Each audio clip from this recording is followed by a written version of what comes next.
तो उन्होंने दी शक्ति नहीं पछाण सकिया। हुण तक इन्ने कौतक दिखाए ने, उन्हें तेरी शरधा बनी ही नहीं। ये हुण भी किन्ने कौतक होंदे, दरबार साहब होंदे, इधर उधर भी होंदे ने। कई लोग उन्होंने मनते ही नहीं, कहते ये हो ही नहीं सकता, वैसे ही गल्लां बनाईयां होईयां, बस वो महाराज ने वो भी उत्थे की रखे हुए ने भी इन्हां नूं इन्ना की रखना, शरधा नहीं बन सकती उन्हां दी। तेरी असल विच जिहड़ी मत आ ना, पैसे विच माया की तृष्णा विच लपटी पई है। गुणन गूढ़ वो गुज्जे गुणा वाले तू पछाण नहीं सकता। तेरी मत ही इन्नी है और टाइम पैसा दिमाग नूं चढ़िया, माया लगी हुई है, समझ नहीं लगती तैन भी वो किन्ने वड्डे ने। अगे जाके हौले बहुत झिड़कां पैणियां हन।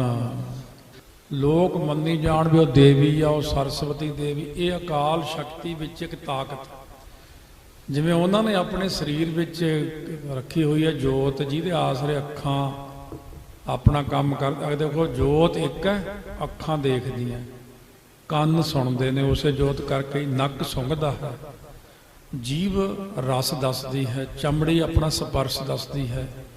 ਇੱਕ ਜੋਤ ਹੈ, ਜਿਵੇਂ ਕਹਿ ਰਹੇ ਨਾ ਸੂਰਜ ਏਕੋ ਰੁੱਤ ਅਨੇਕ। ਬਸ ਇਹੀ ਸਰੀਰ ਅੰਦਰ ਉਹ ਸੂਰਜ ਜਿਹੜਾ ਆਪਣੇ ਸਰੀਰ ਦੇ ਅੰਦਰ ਆਤਮਾ ਹੈ, ਇਹਦੀਆਂ ਰੁੱਤਾਂ ਵੀ ਅਨੇਕ। ਇਹ ਸਰੀਰ ਦੀਆਂ ਕਈ ਤਰ੍ਹਾਂ ਦੀਆਂ ਸਰੀਰ, ਇਹਦੀਆਂ ਰੁੱਤਾਂ ਬਚਪਨ ਹੈ, ਜਵਾਨੀ ਹੈ, ਬੁਢੇਪਾ ਹੈ, और सारिया रुत्तां शरीर के उत्ते आउंदियां ने। इस प्रकार ये जिहड़ी चीज़ है समझण दी है सारियां दे। और कई चीज़ें जो शारदा मंगला है, सर्वलो प्रकाश दे विच महाराज ने रे मन भाई तू शारदा 10वें पातशाह लिखिया, जा सम अवर ना कोय, जे सिमरत किल विख दसे अंत परमगत होए। जहाँ चंडी की वार लिखी, कई कहते मारकंडे की लिखी हुई आ, वो फलाने की लिखी हुई, वो ढिमके लिखी हुई, या रागमाला बारे भी कहते वो तो फलाने ने लिखी सी, वो ऐ लिखी सी, इन्हां ने लिखी।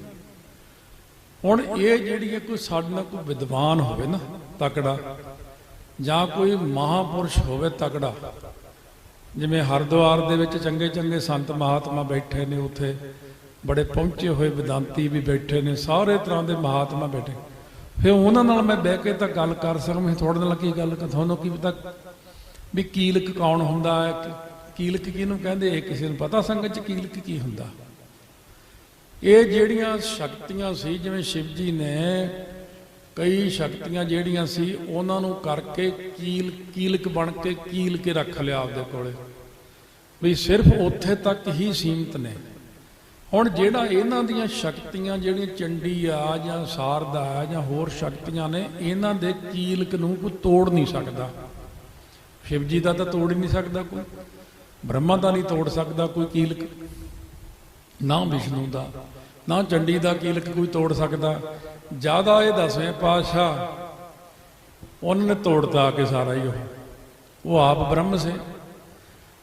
इन्हों ने की किया है, वो एक चीज़ में बन के एक थां पर ही रखा हुआ सी भी इन्नियां को नहीं देना है, दूजियां कोलों जांदा नहीं सी। जब महाराज जी आए उन्होंने वो कीलक नूं तोड़ के अपने अंडर करके सारिया शक्तियां पहला सी होर कोले, चंडी होर कोल सी, पहला वो ओहदे कोल सी, आ ओहदे कोल सी, सारिया दा कीलक तोड़ के कीलक एक बंधन पाया हुंदा भी मेरे तो बिना कोई चला नहीं सकता इन्हूं। कलगीधर महाराज ने सारिया दा कीलक तोड़ के अपने अधीन करके गुरसिखां च सिटतियां, चको खावो खर्चो रल मिल भाई, तोड़ ना आवे बद हो जा, आ लो भी सारे जाने। इस करके वो जिहड़ी चंडी उन्हां कोले वो उन्हां दी होई आ।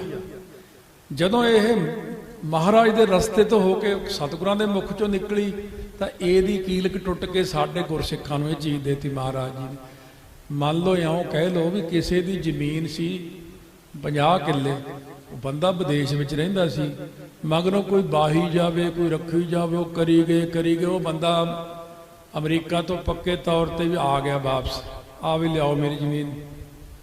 उन्होंने जिन्ना खा लिया हुण उन्होंने आके अपनी जमीन लै ली, अपना बीज दिया। वो कहते असीं तां इन्ना पैसा कमा लिया भी आ जिहड़ा पैसा है आ हुण खेती दा है, असीं तां गरीबां नूं ही देवांगे, आ जिवें मੱਝਾਂ गावां दुध भी फ्री वंडांगे। महाराज जी ने उन्होंने पहलां जिहड़े 3 युग वरत लियां चीज़ां सी महाराज दियां, ਇਹ ਸਾਰੀਆਂ ਆਦਿ ਸ਼ਕਤੀਆਂ ਮਹਾਰਾਜ ਦੀਆਂ ਨੇ।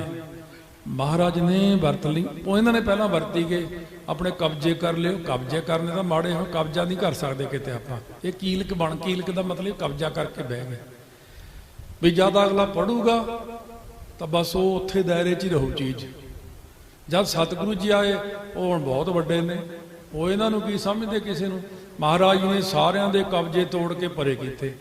ਸਤਿਗੁਰੂ ਜੀ ਨੇ ਆਪਣੇ ਰਾਹੀਂ ਉਹ ਚੀਜ਼ ਨੂੰ ਪ੍ਰਗਟ ਕਰ ਦਿੱਤਾ। ਹੁਣ ਜਿਵੇਂ ਉਗਰਦੰਤੀ ਵਿੱਚ ਮਹਾਰਾਜ ਨੇ ਸਾਰੀਆਂ ਸ਼ਕਤੀਆਂ ਲੈ ਲਈਆਂ ਨਾਲ। ਚੰਡੀ ਦੀ ਵਾਰ ਸਤਿਗੁਰਾਂ ਨੇ ਖੁਦ ਉਚਾਰਨ ਕਰ ਦਿੱਤੀ। ਦਸਮ ਦੇ ਵਿੱਚ ਜਿਹੜੇ 24 ਅਵਤਾਰ ਨੇ, ਇਹ ਪਹਿਲਾਂ 24 ਅਵਤਾਰ ਕੰਮ ਕਰਦੇ ਸੀ ਆਪਣਾ ਆਪਣਾ। ਸਤਿਗੁਰਾਂ ਨੇ ਚੱਕ ਕੇ ਆਪਣੇ ਅੰਡਰ ਕਰਕੇ ਸਾਰੇ ਅਵਤਾਰ ਕਹਿੰਦੇ ਆ ਲਓ ਕਰੋ ਸਿੱਖਾਂ ਦੀ ਸੇਵਾ, ਇਹ ਸਾਡੇ ਅਧੀਨ ਕਰਦੇ ਸਾਰੇ। ਇਹ ਬੜੀਆਂ ਡੂੰਘੀਆਂ ਚੀਜ਼ਾਂ ਨੇ, ਜੇ ਕਿਤੇ ਸਮਝ ਲੱਗ ਜੇ ਤਾਂ ਆਮ ਬੰਦੇ ਨੂੰ ਕੀ ਸਮਝਾਉਣਾ। ਪਰ ਜੇ ਆਪਾਂ ਇਹ ਸ਼ੁਰੂ ਕਰਾਂਗੇ ਸਮਝਾਉਣਾ ਤਾਂ ਅਕਲ 'ਚ ਪੈਣੀ ਗੱਲ ਵੀ ਇਹ ਜਿਹੜੀ ਆਪਣੀ ਛੋਟੀ ਜੀ ਇੱਕ ਬੁੱਧੀ ਹੈ, ਇਹਨੇ ਕੀ ਸਮਝਣਾ ਇਹਨਾਂ ਗੱਲਾਂ ਨੂੰ ਵੀ ਇਹ ਕੀ ਮਿਲ ਰਿਹਾ ਸਾਨੂੰ ਜਾਂ ਕੀ ਦੇ ਰਹੇ ਨੇ। ਐਵੇਂ ਸਾਨੂੰ ਕਹੀ ਜਾਣਗੇ ਮਾਰਕੰਡੇ ਨੇ ਲਿਖੀ ਸੀਗੀ ਇਹ ਤਾਂ। ਉਹ ਮਾਰਕੰਡੇ ਵਾਲੀ ਵੀ ਪੜ੍ਹ ਲਓ, ਇਹ ਵੀ ਪੜ੍ਹ ਕੇ ਦੇਖ ਲਓ, ਉਹਨੇ ਮੁਕਤੀ ਨਹੀਂ ਦੇਣੀ ਤੁਹਾਨੂੰ, ਇਹ ਮੁਕਤੀ ਦਊਗੀ। ਫੇਰ ਨਾ ਜੂਨੀ ਆਇਆ ਜਿਹਨੇ ਗਾਇਆ। ਕੌਣ ਲਿਖਦਾ ਹੈ? ਦਸਵੇਂ ਪਾਤਸ਼ਾਹ ਲਿਖਦੇ ਆ। ਕਹਿੰਦੇ ਜਿਹੜਾ ਇਹ ਪੜੂਗਾ ਉਹ ਜੂਨਾਂ 'ਚ ਨਹੀਂ ਆਊਗਾ। ਉਹ ਪੜ੍ਹ ਮੈਨੂੰ ਲਿਖ ਕੇ ਦਿਖਾਵੇ ਮਾਰਕੰਡਾ। ਮਾਰਕੰਡਾ ਨਹੀਂ ਇਹ ਕੰਮ ਕਰ ਸਕਦਾ, ਨਹੀਂ ਕਰ ਸਕਦਾ। ਦੂਜੇ ਦੇਵੀ ਦੇਵਤੇ ਕੰਮ ਨਹੀਂ ਕਰ ਸਕਦੇ। ਮਹਾਰਾਜ ਜੀ ਨੇ ਉਹਨਾਂ ਚੀਜ਼ਾਂ ਨੂੰ ਅਪਗ੍ਰੇਡ ਕਰਕੇ ਉੱਤੇ ਚੱਕਦਾ ਸਾਰੀਆਂ ਨੂੰ, ਤਾਂ ਸਾਨੂੰ ਦੇਤੀਆਂ। ਤਾਈਓ ਤਾਂ ਕਿਹਾ ਇੱਕ ਓੰਕਾਰ ਵਾਹਿਗੁਰੂ ਜੀ ਕੀ ਫਤਿਹ, ਸ੍ਰੀ ਭਗਵਤੀ ਜੀ ਸਹਾਏ। ਪਹਿਲਾਂ ਭਗਵਤੀ ਜੀ ਉਧਰ ਸਹਾਇਤਾ ਕਰਦੇ ਸੀ, ਹੁਣ ਇਹ ਖਾਲਸੇ ਦੀ ਸਹਾਇਤਾ ਕਰਦੇ। ਬਦਲਤਾ ਕਾਂਟਾ ਸਾਰਾ ਹੀ। ਵਾਰ ਸ੍ਰੀ ਭਗਵਤੀ ਜੀ ਕੀ ਪਾਤਸ਼ਾਹੀ 10ਵੀਂ ਦੀ ਮੋਹਰ ਲਾਤੀ ਉੱਤੇ। ਉਹ ਚਲੋ ਜਿੰਨੇ ਚਿਰ ਠੇਕੇ ਤੇ ਤੁਸੀਂ ਖਾਦਾ, ਹੁਣ ਤਾਂ ਸਾਡਾ ਦਿਓ ਵਾਪਸ, ਤੁਸੀਂ ਜਿੰਨਾ ਖਾ ਲਿਆ। ਇਹ ਤਾਂ ਸਾਰੀਆਂ ਚੀਜ਼ਾਂ ਮੈਂ ਖਾਲਸੇ ਨੂੰ ਦੇਣੀਆਂ। ਸਾਰੀਆਂ ਸ਼ਕਤੀਆਂ ਖਾਲਸੇ ਦੇ ਅਧੀਨ ਕਰ ਦਿੱਤੀਆਂ। ਇਸ ਕਰਕੇ ਜਿਹੜੀਆਂ ਆਪਣੀਆਂ ਉਹ ਆਪਣੀਆਂ। ਜੇ ਹੁਣ ਰਾਗਮਾਲਾ ਉਹਨੇ ਲਿਖੀ ਆ, ਕਿਹੜੇ ਕਾਮ ਕੰਦਲਖਾਨੀ ਕਿਹਨੇ ਕਹਿੰਦੇ ਨੇ, ਉਹਨੇ ਉਹ ਲਿਖੀ ਆ, ਉਹ ਪੜ੍ਹ ਲਓ। ਜੇ ਤੁਹਾਡੀ ਉਹਦਾ 84 ਕੱਟੀ ਜਾਂਦੀ ਹੈ ਤਾਂ ਕੱਟ ਲਓ ਆਪਦੀ। ਜਿਹੜੀ ਗੁਰੂ ਅਰਜਨ ਦੇਵ ਜੀ ਨੇ ਲਿਖੀ ਹੈ ਇਹਨਾਂ 84 ਕੱਟੀ ਜਾਂਦਾ, ਨਾਲ ਸਿੱਧ ਕਰ ਦਿੰਦਾ ਮੈਂ। ਕਿਉਂਕਿ ਇਹ ਕੁੱਲ ਟੋਟਲ ਰਾਗਾਂ ਦੀ ਗਿਣਤੀ ਉੱਥੇ ਸਤਿਗੁਰਾਂ ਨੇ 84 ਕਰਤੀ। ਰਾਗ ਏਕ ਸੰਗ ਪੰਚ ਬਰੰਗਨ ਸੰਗ ਲਾਪਹਿ ਅਠੋ ਨੰਦਨ ਪ੍ਰਥਮ ਰਾਗ ਭੈਰੋਂ ਵੈ ਕਰਹੀ ਪੰਚ ਰਾਗਨੀ ਸੰਗ ਉਚਰਹੀ ਪ੍ਰਥਮ ਭੈਰਵੀ ਮਿਲਾਵਲੀ ਪੁੰਨਿਆਕੀ ਗਾਵੈ ਬੰਗਲੀ ਉਹ ਨਸ ਲੇਖੀ ਕੀ ਭਈ ਬਾਰੀ ਇਹ ਭੈਰੋਂ ਕੀ ਪੰਚੋ ਨਾਰੀ। ਉਹ ਖੀਰ ਤੇ ਜਾ ਕੇ ਗਿਣਤੀ ਜਦੋਂ ਖਸਟਰੋਂ ਰਾਗ ਉਹਨ ਗਾਏ ਸੰਗ ਰਾਗਨੀ 30 ਸਭੈ ਪੁੱਤਰ ਰਾਗੰਦ ਕੇ 18 ਹੈ ਫਿਰ 10 ਫਿਰ 20 ਉਹ 84 ਬਣ ਗਏ। ਸਤਿਗੁਰੂ ਕਹਿੰਦੇ ਜੇ ਕੋਈ ਇਹ ਪੜੂਗਾ ਤਾਂ 84 ਕੱਟੀ ਜਾਊਗੀ। ਤਾਂ ਉਹ ਕਾਮ ਕੰਦਲ ਵਾਲੀ ਨੂੰ ਪੜ੍ਹ ਕੇ ਦਿਖਾ ਕੇ 84 ਕੱਟੋ ਤਾਂ ਆਪਣੀ ਇਹ ਨਹੀਂ ਹੁੰਦਾ। ਮਹਾਰਾਜ ਨੇ ਆਪਣੇ ਅਧੀਨ ਕਰਕੇ ਉਸੇ ਸ਼ਕਤੀ ਨੂੰ ਖਾਲਸੇ ਵਿੱਚ ਵੰਡ ਦਿੱਤਾ। ਖਾਲਸਾ ਜੀ ਆ ਲਓ ਰਾਗਮਾਲਾ ਪੜ੍ਹੋ। ਜਿਹਨੇ ਕੀਰਤਨ ਸਿੱਖਣਾ 25 ਪਾਠ ਰਾਗਮਾਲਾ ਦੇ ਰੋਜ਼ ਕਰੀ ਜਾਓ। ਜੇ ਨਾ ਕੀਰਤਨਾ ਪਾਈ ਰਾਗ ਸੋ ਮਹਾਂਪੁਰਖਾਂ ਵੇਲੇ ਹੋਇਆ। ਰਾਗੀ ਜੀਤ ਸਿੰਘ ਜੀ ਹੋਏ, ਜੀਤਾ ਸਿੰਘ, ਬਾਬਾ ਗੁਰਬਚਨ ਸਿੰਘ ਜੀ ਵੇਲੇ ਉਹਨੇ 1.25 ਲੱਖ ਪਾਠ ਕੀਤਾ ਸੀ। ਇੱਕ 40 ਦਿਨ ਦੇ ਵਿੱਚ ਕਮਰੇ 'ਚ ਰਹਿ ਕੇ, ਚਿੱਟਾ ਹੀ ਕਮਰਾ, ਚਿੱਟੇ ਹੀ ਕੱਪੜੇ, ਚਿੱਟਾ ਹੀ ਸਾਰਾ ਕੁਛ, ਆਪ ਹੱਥੀਂ ਪ੍ਰਸ਼ਾਦਾ ਬਣਾ ਕੇ ਛਕਣਾ। ਬਾਜਾ ਐ ਰੱਖਤਾ ਸੀ ਸਟੇਜ ਤੇ ਮੁਸਲਮਾਨਾਂ ਦੀ ਲਾਹੌਰ। ਕਹਿੰਦੇ ਉਹ ਪੇਟੀ ਕਹਿੰਦੇ ਪੇਟੀ ਲੈ ਲਓ। ਕਹਿੰਦੇ ਪੇਟੀ ਨੂੰ ਇੱਥੇ ਰੱਖੋ। ਜਦ ਬਸੰਤ ਰਾਗ ਦਾ ਆਲਾਪ ਲਾਇਆ ਬਾਜਾ ਆਪੇ ਵੱਜਦਾ ਸੀ। ਇਹ ਰਾਗਮਾਲਾ ਦੀ ਉਹ ਸ਼ਕਤੀ ਆ, ਬਾਜਾ ਖੁਦ ਵੱਜੂਗਾ। ਮੈਂ ਤਾਂ ਹੁਣ ਕਥਾ ਕਰਨੀ ਨਹੀਂ, ਮੈਂ ਤਾਂ ਕਰਕੇ ਦਿਖਾ ਦਿਆਂ ਸਾਰਾ ਕੁਝ। ਮੈਨੂੰ ਹੁਕਮ ਨਹੀਂ ਹੈ ਇਹ ਕੰਮ ਕਰਨ ਦਾ, ਨਹੀਂ ਤਾਂ ਮੈਂ ਬਹਿ ਜਾਂਦਾ 1.25 ਲੱਖ ਅਸੀਂ ਕਰ ਦਿੰਦੇ ਆ। ਫਿਰ ਦੇਖ ਲਿਓ, ਨਾਲੇ ਤਮਾਸ਼ਾ ਲੱਗਦਾ ਸਾਰੀਆਂ ਚੀਜ਼ਾਂ ਦਾ। ਉਹ ਸਾਨੂੰ ਕਹਿੰਦੇ ਤੁਸੀਂ ਤਾਂ ਇਕੱਲੀ ਕਥਾ ਹੀ ਕਰੋ, ਬਸ ਤੁਹਾਡੀ ਡਿਊਟੀ ਕਥਾ ਤੇ ਹੈ। ਨਹੀਂ ਤਾਂ ਕਿਹੜੀ ਗੱਲ ਔਖੀ ਹੈ ਇਹਦੇ ਵਿੱਚ। ਇਹ ਜਿਹੜੇ ਲੋਕ ਰੌਲਾ ਪਾਈ ਜਾਂਦੇ ਇਹ ਬਾਣੀ ਨਹੀਂ ਹੈ, ਇਹ ਅਵਤਾਰ ਲਿਖਤੇ, ਇੱਥੇ ਐਂ ਲਿਖਤੇ। ਇਹ ਅਵਤਾਰ ਇਹਨਾਂ ਦੇ ਪਿਓ ਦੇ, ਇਹ ਸਾਡੇ ਆ। ਇਹ 10ਵੇਂ ਪਾਤਸ਼ਾਹ ਦੇ, ਇਹ ਨਿਰੰਕਾਰ ਜੀ ਨੇ ਥਾਪੇ ਨੇ ਸਾਰੇ।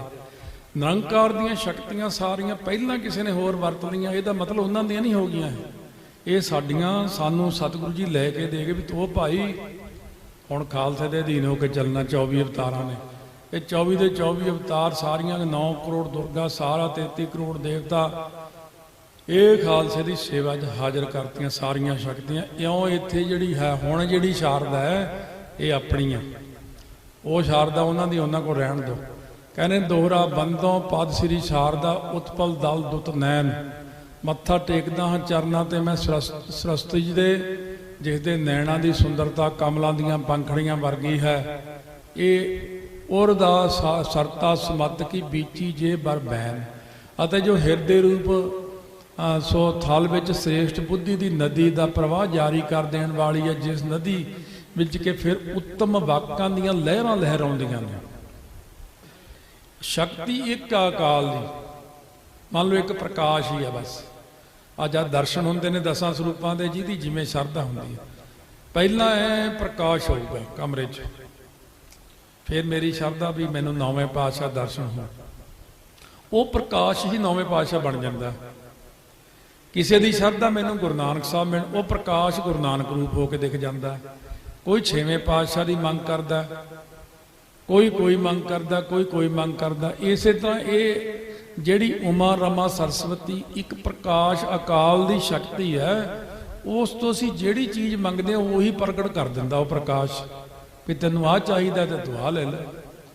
ਬਹੁਤ ਸਾਰੇ ਜਿਹੜੀਆਂ ਸ਼ਰਧਾਵਾਂ ਬਣ ਜਾਂਦੀਆਂ, ਜਿਵੇਂ ਜਿਵੇਂ ਹੁੰਦਾ ਉਹ ਪ੍ਰਕਾਸ਼ ਵਿੱਚ ਹੀ ਹੈ, ਤੇ ਪ੍ਰਕਾਸ਼ ਤੋਂ ਅੱਗੇ ਰੂਪ ਧਾਰਨ ਕਰ ਲੈਂਦਾ।